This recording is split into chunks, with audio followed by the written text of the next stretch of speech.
pessoas, bem-vindo ao canal Luiz Nunes Art Maker. Imaginem vocês que para se ter uma boa dublagem não começa dentro do estúdio. O estúdio recebe uma obra na sua língua de origem. Esta obra passa por um profissional que vai fazer a tradução. Mas será que o negócio é fazer uma tradução? Será que a tradução é a mesma coisa que versão brasileira? É uma coisa meio confusa. Mas para esclarecer, digamos assim, esta questão, eu convidei um cara que eu passei a admirar dublando obras que ele traduziu. Eu vou trazer para vocês aqui do meu lado, apresentar Carlos Júnior. Prazer. Quantas palavras bonitas. Você viu só, cara? Vamos brindar. Nós estamos aqui, vamos começar assim, ó. Por causa da cerveja. Por causa da cerveja. Mentira, ele disse, ele assistiu o meu canal, viu lá, ele viu lá a pizza de boteco, e ele falou, vou lá bater um papo com Victory. Carlos, Diga. deixa eu molhar as palavras. Vai embora. Versão brasileira e tradução. Eu estou certo em dizer que há uma diferença entre as coisas? Tá certo. Esse é um assunto polêmico, a questão da versão brasileira e da tradução, né? Mesmo dentro do ramo da dublagem. Eu acompanho muitos dubladores, pessoas, cursos que dão nessa área. Eu vejo dubladores falando que o que vem do tradutor, o que chega do tradutor não é a versão brasileira. Mas vejo outros falando que realmente é.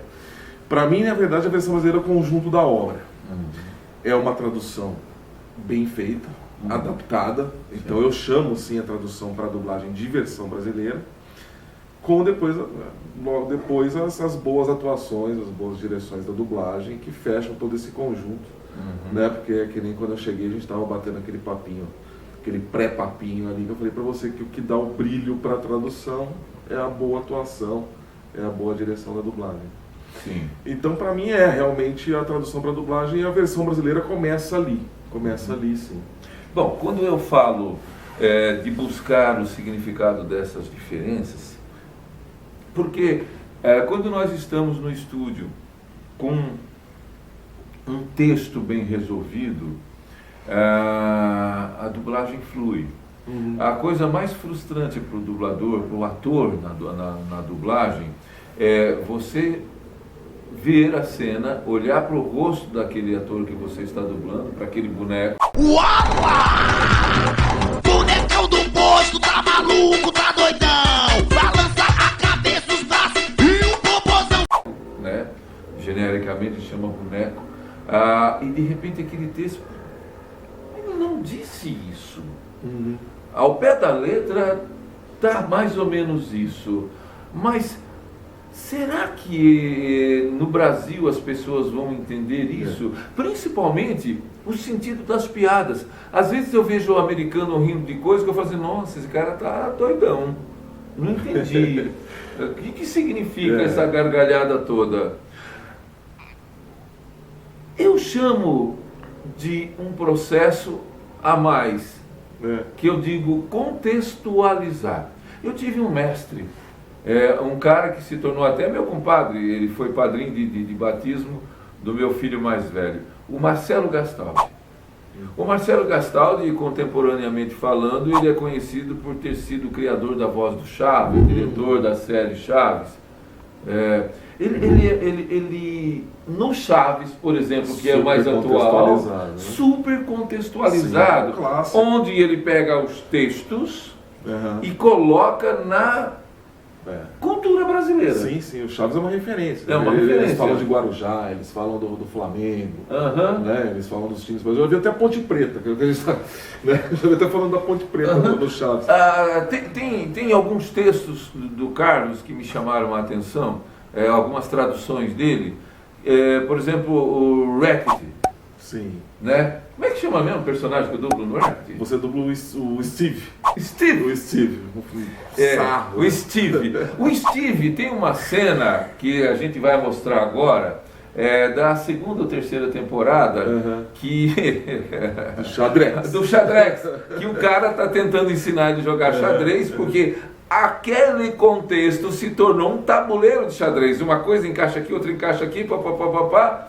E eu digo, e eu disse realmente, uma das pessoas, uma das memórias emotivas minhas que me ajudaram a chegar naquele ponto de humor, naquela têmpera de humor, foi a escola que o Marcelo Gastaldi me mostrou. Entendi. Da irresponsabilidade, da irreverência, até o gaguejado se torna. É incrível, né? aquela gaguejada é incrível, porque pegar mesmo o ator original, né? E o texto vai nisso, é o tipo de série que permite que a gente crie mais. Você estava falando da dificuldade, né? Se é mais difícil o humor. Eu não sei, o humor para mim tem uma certa facilidade, porque permite a mente voar mais. É verdade. E se você tem um repertório bom de acompanhar o que acontece no Brasil, jogar para essa cultura, porque era chess, né? Só que eu não lembro no original como ele falava diferente, se chess aí, ou o Steve. E daí ele mudou para xadrex, tinha que rimar, tinha uma rima no meio, era para ficar relax, né? Não, é xadrex, porque quando você ganha, você fica relax. Fica relax, então. Que no original não precisa de outra coisa, era outra coisa. Mas assim, não saindo muito daquele humor que eles estavam fazendo na hora. E realmente eles estavam falando de xadrez. Então isso é uma coisa do tradutor para dublagem, é você ter esse jogo de cintura aí para conseguir trazer. Talvez até eu tenha sido escalado para dublar o Steve por causa da minha veia cômica. Né? Demais, foi perfeita essa escalação. Você acrescentou um negócio no final, porque no meu texto não tinha o Vem Meu Rei. O Vem Meu Rei é coisa sua, né? Eu acho que houve um papo entre eu e o diretor no estúdio, mas né? Foi perfeito, né? Porque Vem Meu Rei, porque o rei é a grande peça do xadrez. E ele estava argumentando que não, a rainha vai lá para pegar, que é para pegar no jantar, né? Vem meu rei. E a gente usou esse Vem Meu Rei exatamente porque quando ele fala, o cara fala assim, mas não é xadrez. Ele fala, é xadrez porque quando a gente ganha a gente fica relax. Vem meu rei. Eu dei checkmate. Muito bom. A explicação dele é um checkmate. O cara acabou o argumento do cara. E você vê a versão brasileira, e eu estava falando que era o conjunto da obra. Então, ou seja, você pegou o texto e você ainda criou mais ainda em cima daquele texto. Ou vocês criaram no estúdio. Isso fecha a versão brasileira. Você não sabe jogar xadrez. Mas é claro que eu sei jogar xadrex. Não é xadrex, é xadrez. Com Z.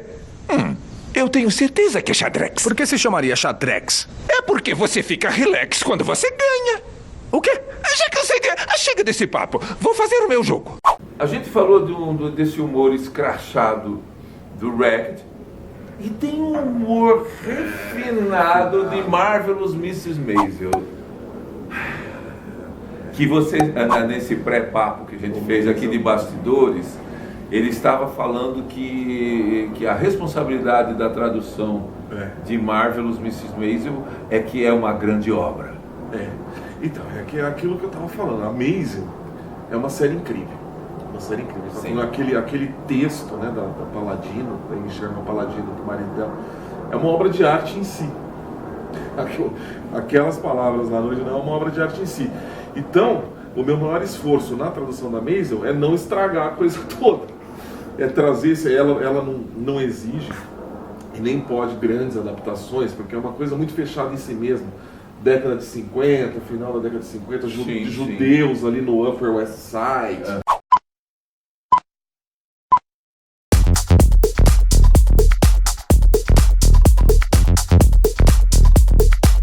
Aquele estilo de vida. Então, quer dizer, você não tem como tirar a obra desse contexto, né? E nem é necessário, porque um texto desse flui.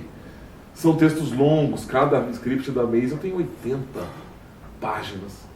Que a Mari, eu dirigindo a Mari no início da primeira temporada, quando eu ainda dirigia, felicidade de ver um texto completamente resolvido, que uma dubladora consegue fazer de primeira, com aquele... Ela fazendo um stand-up na velocidade do texto, e isso eu chamo de texto bem contextualizado. E o trabalho da Mariana é impressionante. Muito bom. E eu vou dizer uma coisa para você.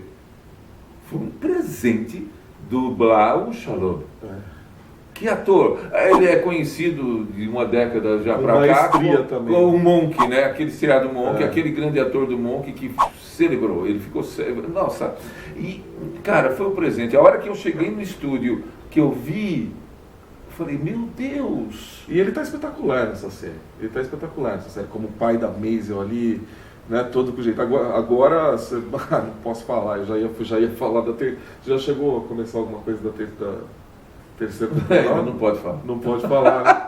Mas é que agora eu fiquei animado, porque acontece coisa com ele agora que vai ficar melhor ainda pra você, cara. Você vai se divertir mais ainda. É impressionante. A coisa mais engraçada que ele me falou, que ele traduzindo ficou rindo, imaginando o que eu vou fazer com o texto. O Steve é assim, o Steve do Racket, eu já sei que é você, porque a gente já tá na terceira temporada.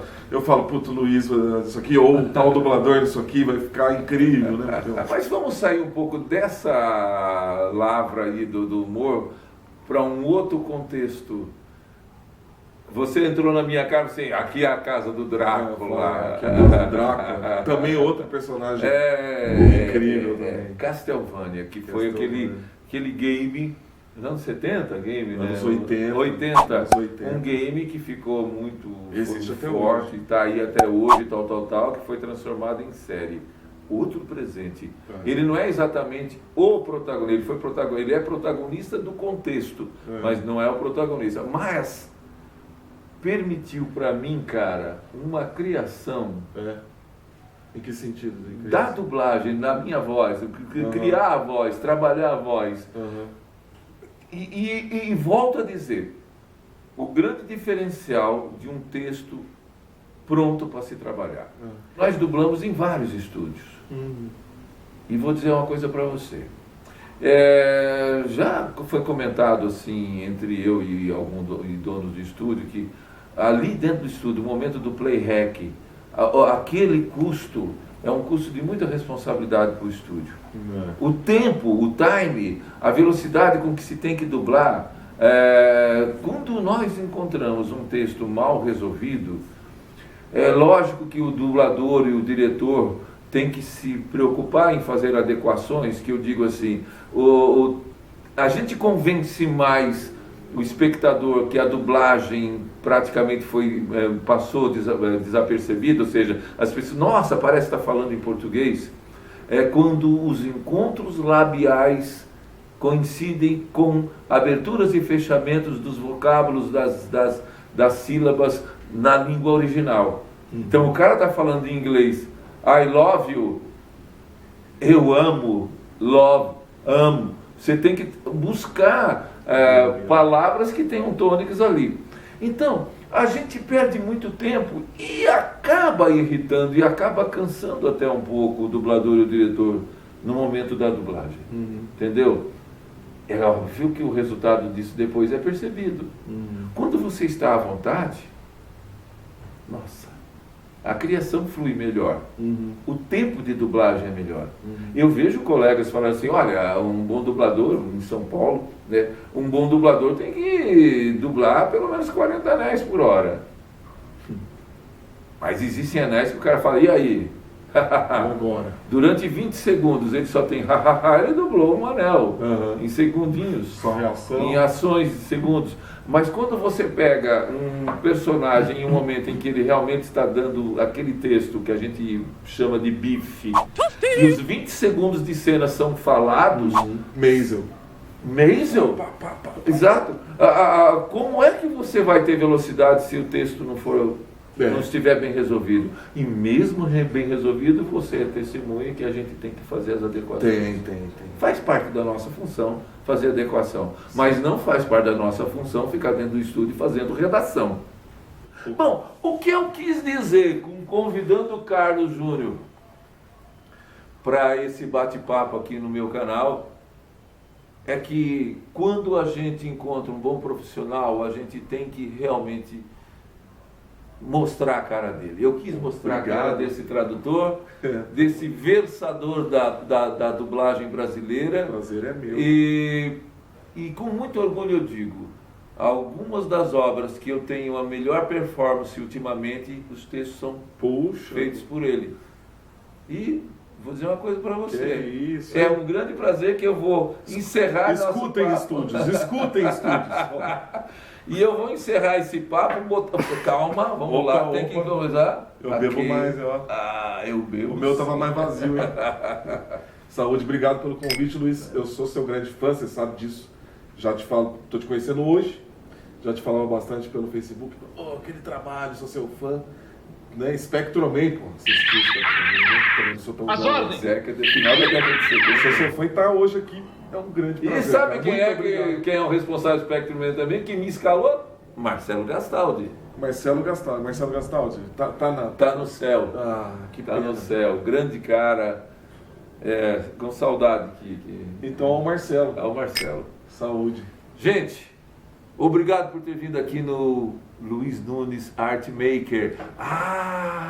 Para você ajudar o YouTube a passar o chapeuzinho, me ajudar a levantar a verba de eu produzir minhas peças de teatro, que é o resultado que eu espero aqui no YouTube. Por favor, inscreva-se, curta, clica, toca o sininho, espalha, fala que eu sou bonito, gostoso e que eu trouxe uns convidados da hora aqui. Saúde! Beijo, pessoas! Beijo.